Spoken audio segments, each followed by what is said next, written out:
Hola, bienvenidos a nuestra posición sobre el caso de un paciente con dificultades en relaciones interpersonales. Mi nombre es Castillo Pecha José Francisco y junto a mi compañero Velázquez Albino Jason hemos preparado este análisis bajo la supervisión de nuestra docente, la licenciada Jocelyn Marieli Panac Carreño. En este video presentaremos los antecedentes del caso, así como también un análisis desde una perspectiva psicológica. Bueno, en datos de afiliación, nuestro paciente con las siglas LAUC, así como también la edad de 18 años, sexo femenino, grado de instrucción superior, lugar y fecha de nacimiento fue en Apurímac el 30 de diciembre de 2005, así como también sus padres correspondientes a las siglas RUR, así como también NSC. El motivo de consulta nos dice que la paciente refiere dificultades en la comunicación y en el establecimiento de relaciones interpersonales. Menciona que suele hablar muy poco, lo que afecta su interacción con sus compañeros de instituto y tanto como sí como los de su trabajo. Por ello, esto genera, mejor dicho, unas consecuencias de la escasez de amigos. Indica que esta situación se intensificó al mudarse a Lima, a la edad de los 17 años. Por ende, pues al no conocer a nadie, le resultó más complicado socializar y adaptarse. La paciente nunca visita a un psicólogo, y por ende se siente un poco incómoda con esta dificultad, asumiendo la responsabilidad por su manera de ser, aunque en ocasiones ignora este tipo de problema, expresa el deseo de querer mejorar, prácticamente en sí misma. Además, señala que tiene estas mayores complicaciones o dificultades se intensifica comúnmente o mayormente en hombres, en varones por así decirlo. En la historia del problema, este problema prácticamente comenzó o se originó en su infancia, pero prácticamente se ha intensificado desde la mudanza a Lima, hace 2 años prácticamente, por motivos de estudio. Esto prácticamente en su infancia ha marcado un estilo de creencia restrictiva, debido a que los padres no solían participar tanto en sus actividades del colegio con su hija, o dar permiso incluso para que ella pueda socializar o jugar con sus amigos. La separación de sus padres también fue un factor fundamental para que todo esto pueda originarse, debido a que todo esto sucedió a una edad muy temprana, a los 9 años. A partir de los 11 y 12 años, la paciente refiere que por parte de su dificultad de desconfianza se origina en un evento traumático, debido a lo ocurrido entre los 10 y 11 años, relacionado prácticamente con un abuso perpetrado por la pareja de su madre. Tras todo lo mencionado, esto también va de la mano de la respuesta negativa por parte de la madre. A partir de los 13 años de la actualidad, la paciente evita cualquier interacción social, tales como son las visitas familiares, la salida con amigos de colegio, incluso ir a fiestas, prácticamente de otras más relacionadas. En la secundaria, a los 16 años, una amiga sugirió prácticamente que se autolesionara, debido a que pasaba un caso similar. Prácticamente le aconsejaba autolesionarse para que pueda liberarse, intentándolo prácticamente por primera vez. Dejó de hacerlo porque no sentía esa prácticamente liberación, sino todo lo contrario. Prácticamente experimentó algo totalmente desagradable. Tras el viaje a Lima por estudios, vuelve a convivir con su padre. Por una discusión con su padre, actuó por impulso incapaz de manejar la angustia en el momento, así como también nos comenta, y realizó una segunda operación. No volvió a realizarla en ese entonces hasta la actualidad. Por ello, trata tal vez de afrontar las dificultades que tiene, pero no de esa manera, no en autolesionarse, sino consigo mismo y sobre todo hablar ante la situación con nosotros. Bueno, en pruebas aplicadas hemos realizado la entrevista correspondiente para poder así recaudar mucha mayor información y sobre todo destacar el origen en donde todo esto surgió. Asimismo, la anamnesis psicológica, para poder así recaudar, como dijimos con antelación, mucha mayor información. Por ende, y también, y no menos importante, hemos realizado 5 test predictivos, en los cuales vamos a destacar que son el test de la figura humana de Macover, asimismo el test de la persona bajo la lluvia, asimismo el test de la familia, también, por así decirlo, la prueba de colores de Lucher, y por último, y no menos importante, la prueba del animal que no existe. De estos 5 test predictivos aplicados, se escogieron 3 de ellos para su interpretación. El primero de ellos es el test de la familia. El segundo sería el test del animal que no existe. Y el tercero, el test de la persona bajo la lluvia. Bueno, con respecto al test de la familia, se puede evidenciar que la paciente dibujó a 3 integrantes. Estos compuestos por el padre, que fue dibujado primero, luego la madre y por último, el hijo. Bueno, en el plano gráfico se puede evidenciar una amplitud de trazo, ya que está cubierto gran parte de la página que se encuentra ocupada, lo que puede implicar una expansión vital y unas tendencias a la extroversión. Sin embargo, el trazado es tenue, que también puede sugerir inhibición y timidez a relacionarse con las demás personas. Por otro lado, el ritmo del dibujo está compuesto por figuras diferentes y con accesorios diferentes. Esto puede reflejar una creatividad y espontaneidad de la paciente. En la distribución de la página está ubicado en el sector inferior. Esto señala tendencias a la depresión y a la fatiga. El movimiento del dibujo también está compuesto de derecha a izquierda, indicando cierta regresión y alto nivel de conflicto familiar. Con respecto a las estructuras formales, el dibujo está completo y detallado. Esto indica una madurez adecuada y un nivel de desarrollo para la edad. Con respecto al marco de movimiento sensorial, las líneas tienen líneas curvas, que reflejan de nuevamente la espontaneidad y una sensibilidad al ambiente familiar. Con respecto al aspecto de contenido, el personaje más valorado en el dibujo es el padre, puesto que está dibujado primero, con mayor tamaño, y es señalado como el más bueno en la encuesta, reflejando una apreciación hacia la figura paterna. Con respecto al personaje desvalorizado, se podría encontrar la hermana, ya que está omitido en el dibujo, lo que indica ciertos rechazos o celos. También se pudo evidenciar una desvalorización propia, ya que en la encuesta la paciente prefiere que se identifique con el niño y que el hijo no cumple con las expectativas parentales. Según la historia, esto sugiere problemas de autoestima y inseguridad. También se pudo evidenciar bastantes signos de ansiedad, como los borrones múltiples que se han realizado al dibujar las figuras y también la inclusión de una gorra, que reflejan niveles de ansiedad altos y conflictos familiares. Como mecanismo de defensa, se puede evidenciar la regresión, ya que la paciente se identifica como un niño, mostrando un anhelo de regresar a etapas anteriores de su vida antes de la separación de los padres. También se puede evidenciar el desplazamiento, ya que la paciente se representa como un niño, siendo ella una mujer adulta, sugiriendo también una confusión en su rol sexual. Con respecto al test del animal que no existe, la figura se encuentra ubicada hacia la parte izquierda de la hoja. Esto indica cierta introversión y una conexión con el mundo interno. También sugiere posibles sentimientos de culpa y una timidez.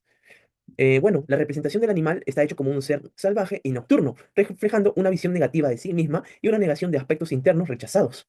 El nombre del animal es Aurora, que está relacionado con la aurora boreal, sugiriendo un pensamiento concreto y realista.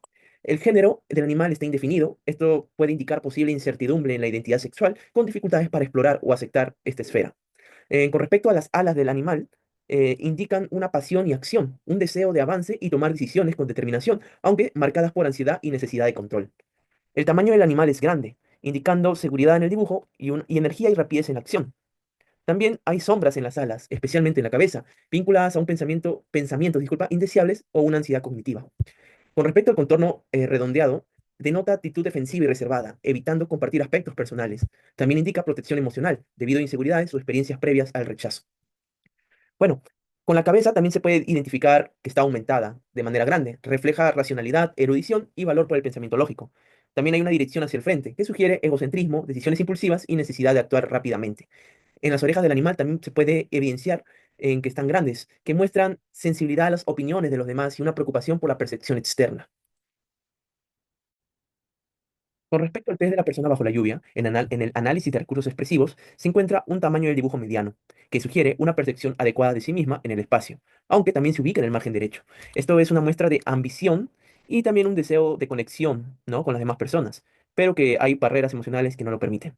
El trazo del dibujo está entrecortado y también existe una presión fuerte. Esto indica ansiedad, inseguridad y posible agresividad hacia el entorno, reflejando una postura defensiva en relaciones sociales. La rigidez en la postura representa un sentimiento de encierro y también una falta de libertad para poder expresarse y relacionarse. La figura de espaldas indica una introversión, un deseo de pasar inadvertida y también evitar el contacto social directo. Esto puede estar asociado a inseguridad e incomodidad en interacciones, especialmente con la figura masculina. Con respecto a los análisis de contenido, se presentan pocos detalles en el dibujo. Esto refleja una sensación de vacío y tristeza. También el gorro sobre la cabeza simboliza presión o una necesidad de protección, afectando la espontaneidad y las habilidades sociales. Con respecto al paraguas, se encuentra orientado hacia la derecha.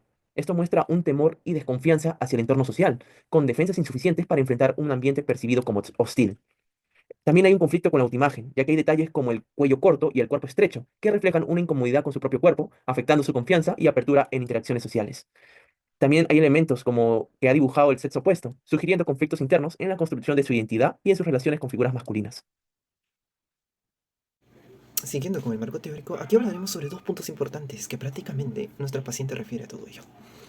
La depresión es uno de estos puntos, debido a que es un trastorno emocional caracterizado por tristeza, fatiga y desinterés. Prácticamente lo que suele pasar con nuestro paciente, debido a que pierde totalmente el interés de querer socializar con personas, así como también tiende a prácticamente ser juzgada antes de poder interactuar con ellos. Tal y como menciona Beck en sus teorías, las distorsiones cognitivas y la tirada negativa que puede ver en sí mismo, tales como son la visión pesimista sobre uno mismo y el entorno y sobre todo cómo puede verse a futuro, así como también, y no menos importante, el trastorno de la personalidad por evitación. Este es el segundo punto prácticamente, debido a que surge una inhibición social, sobre todo el temor al rechazo, sobre todo al momento de realizar alguna actividad, y así como también la sensibilidad extrema a la crítica, debido a que nuestro paciente mejor rectifica a que tiene esas ganas o necesidad de querer interactuar, pero al momento de dar sus ideas teme a ser juzgada prácticamente y por ende evita querer decir sus ideas. Así como dice autores como Luque en el año 2024, esto está asociado a experiencias traumáticas y creencias disfuncionales.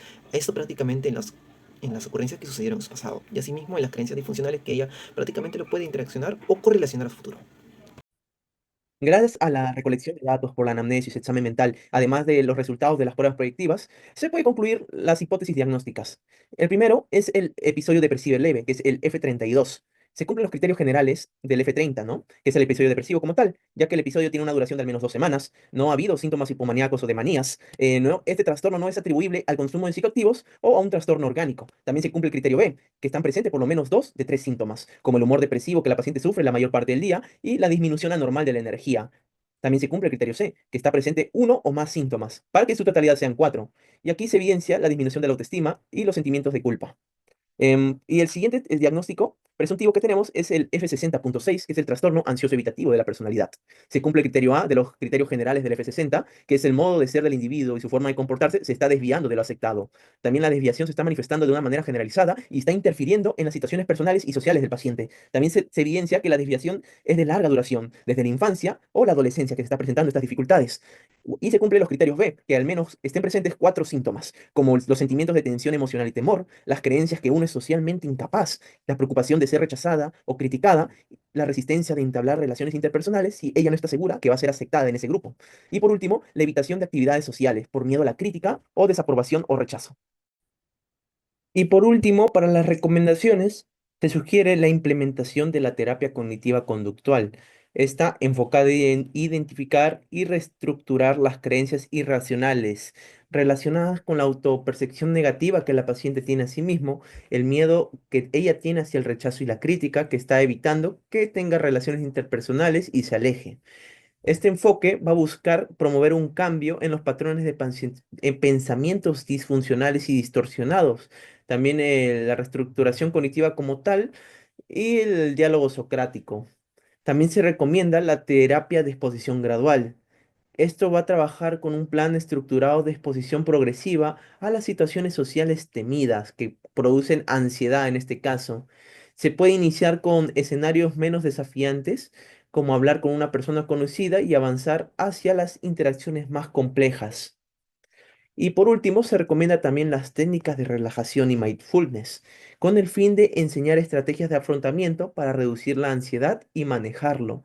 Esto puede incluir técnicas como la respiración diafragmática, la relajación muscular progresiva y ejercicios de mindfulness para fomentar un estado de calma y autoconciencia.